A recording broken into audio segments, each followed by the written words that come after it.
UN Secretary General Antonio Guterres says this is a vital time as we look at the unfolding crisis in the region, especially in Sudan, a situation that is deeply concerning as it grows worse by the day. He added Khartoum is in turmoil, the fire is burning once again, and the UN Refugee Agency has already affirmed more than 100,000 people have fled. 800,000 people might flee the country in the coming days and weeks. He promised to work hand in hand with the African Union and the Intergovernmental Authority on Development, eager to put an end to the Sudan conflict. He quoted further that African Union is a close and valued partner of the United Nations from peace building and peacekeeping to consider joint efforts to deliver Agenda 2063 and the 2030 Agenda. Jennifer Macau with that report.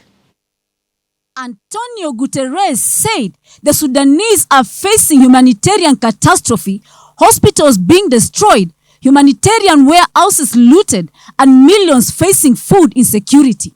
He echoed President William Ruto's strong calls for the parties to de-escalate tensions, return to the negotiating table, and agree on lasting ceasefire. He further saluted Kenya's leadership's role in the peace process in the Democratic Republic of Congo and Ethiopia. The Sudanese are facing a humanitarian catastrophe. Hospitals destroyed, humanitarian warehouses looted, millions facing food insecurity. And I echo President William Ruto's strong calls for the parties to de-escalate tensions, return to the negotiating table, and agree on a lasting ceasefire.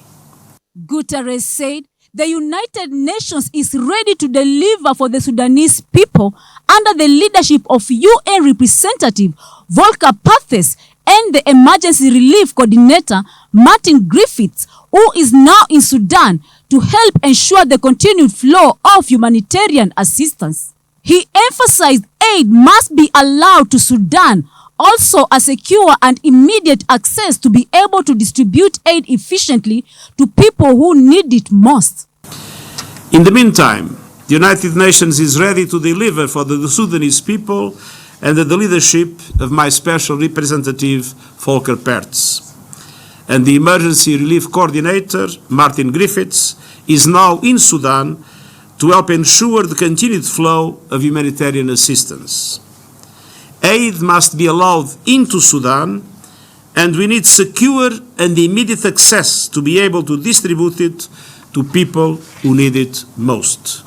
He specified the COVID-19 pandemic slowed and even reversed strong economic growth across the continent and insisted that the 21st century should be Africa's century, but a series of historic and economic injustices stand in the way. The global cost of living crisis made worse by the Russian invasion of Ukraine has sent food and energy prices soaring.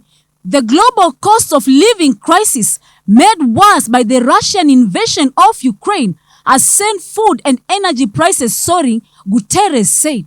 He said that through climatic chaos that Africans did very little to cause is creating floods, hunger, and deadly droughts.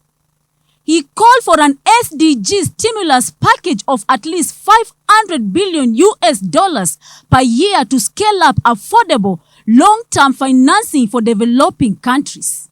Meanwhile, Dr. Alfred Mutua said this afternoon at JKIA, he saw off the Prime Minister of Japan, His Excellency Fumio Kishida, following a successful 2-day official visit in the country.